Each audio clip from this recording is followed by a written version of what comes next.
Okay, we're back. I turned it on. Okay. So let's just start with some examples you guys do in your family, like Well, tradition wise. talking about tradition, go back to my family, to my mother and father and their families. A tradition was that we visited a lot in between the families, played cards and other things, and had holidays at different houses and enjoyed the company of everybody. That's what a tradition which we brought into our family, and we do the same thing with our family. We try to have get-togethers for all the holidays. And I have to say, I can pretty much say the same thing. We've always gotten together, and I think I mentioned that before. How my mother at New Year's Day, traditionally the French always celebrated New Year's Day after church, and then have everybody come by for a toast or a meal, and we'd have many people over for a meal. Mother did that until I think she was about 85 years old, was still feeding people of 40, 50 to 60 people on New Year's Day. And we had to have French meat pie, tortilla, which was a tradition from my French side of the family that was always had on New Year's Day, and we cheat now and do it on Thanksgiving and on Christmas. It's a special pie appetizer. So being that, like, okay, a good example of what you're saying is like recipes are also getting passed down and Definitely. Recipes are being passed down. As a matter of fact, yesterday I handed down to my granddaughter a recipe for a pound cake that we make rabbit molds and lamb cake molds for Easter. One was my aunt's and one was my mother's recipe, and they tried both of them. very nice. In our family, one of the things that came all the way through my family is sweet potatoes with marshmallows on them cooked in the oven. So the marshmallows browned up. That we've had that forever. Well, he's also traditionally, the Lithuanians made kugla, and I have tried to make that also for him during our married life. It's one of the things I tend to make next. Kugela is a potato pie with bacon and onions in it, Mostly grated potatoes. and either topped with applesauce or sour cream. Okay. So being the eldest figures in your family, do you guys think you guys are the ones that hold like the responsibilities of passing down those food traditions or just recipes and all that?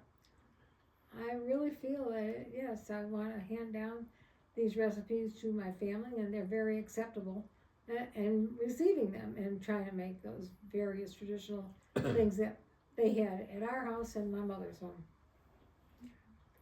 All right. Being the oldest in the family, I think we have to pass down a lot of stuff that they don't have any idea what was happening back then.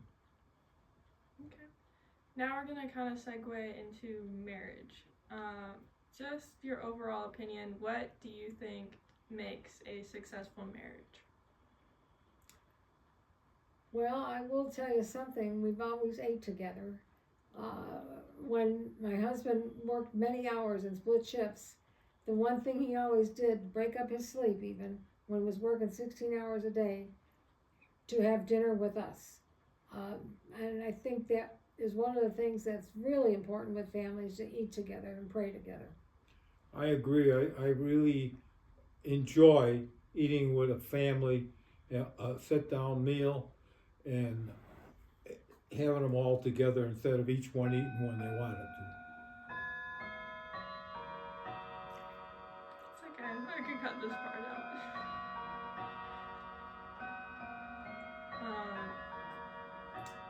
When it gets done, why don't you talk about like the cruise and family dinner? Okay. The what? All right. The cruise and What family are you dinner. now? Yeah. So like use the cruise as an Okay. example. In 2018,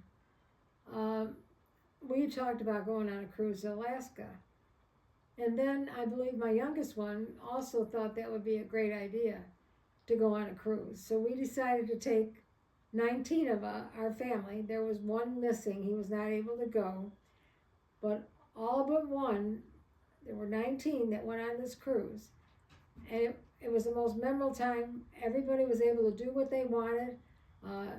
Dad said, if we're going on this cruise. We're all going because I'm going to make sure that at my expense we will be going on this trip and allow for some additional money for them to do things. But they were on their own.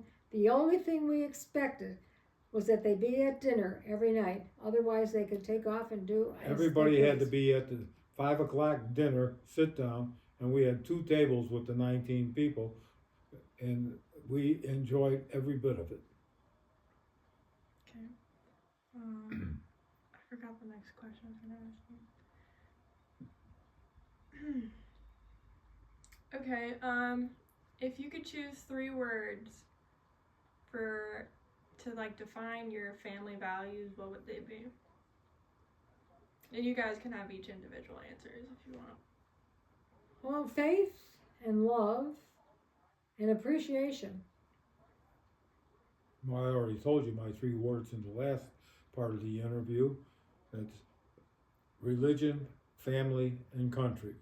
I think all my grandchildren seem to be very patriotic and very religious in a way, and I don't know about the family.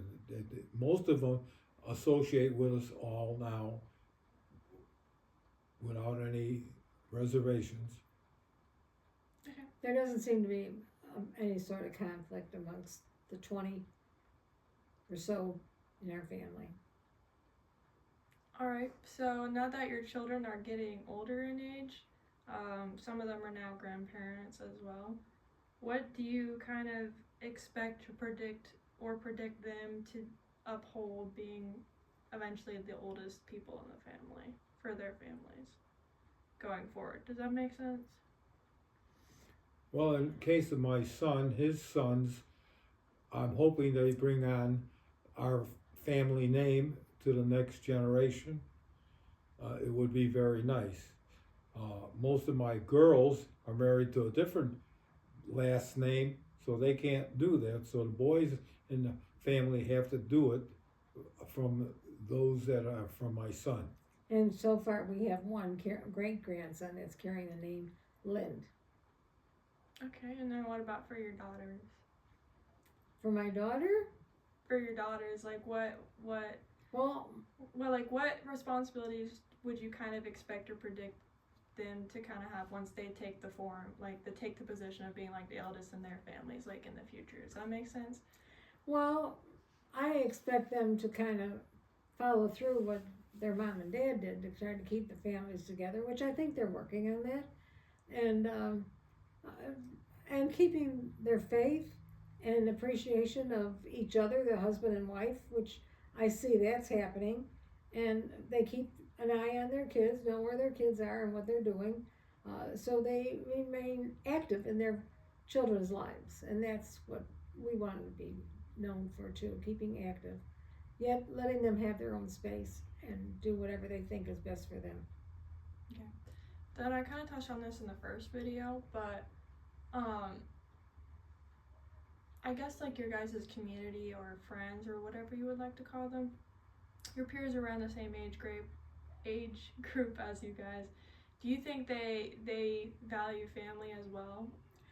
I believe my friends do value family because I think that's the kind of people that we want as friends. You want people to have the same values that you have. Practically, it doesn't have to be the same exact church or faith, but along that line, that they have the same type of beliefs that we have, and especially that they're family people, and those are the kind of people that I've always been connected with. Just to bring up that our friends go back 70 years in some cases, More.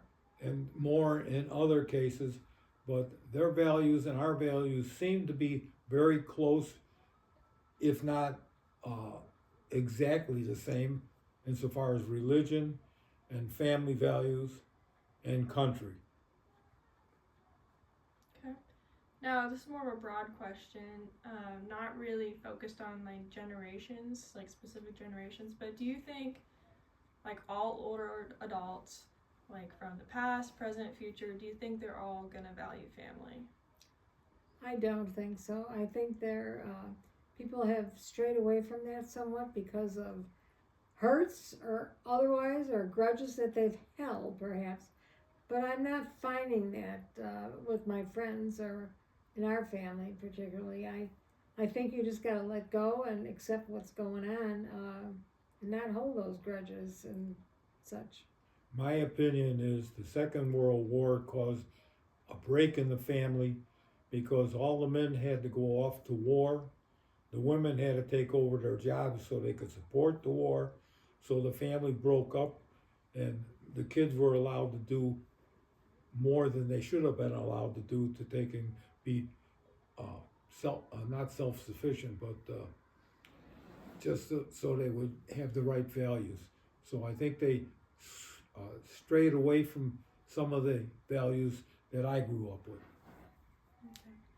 Okay. Alright, I think this will be the last question, but what is your favorite thing that you've passed down to your family members?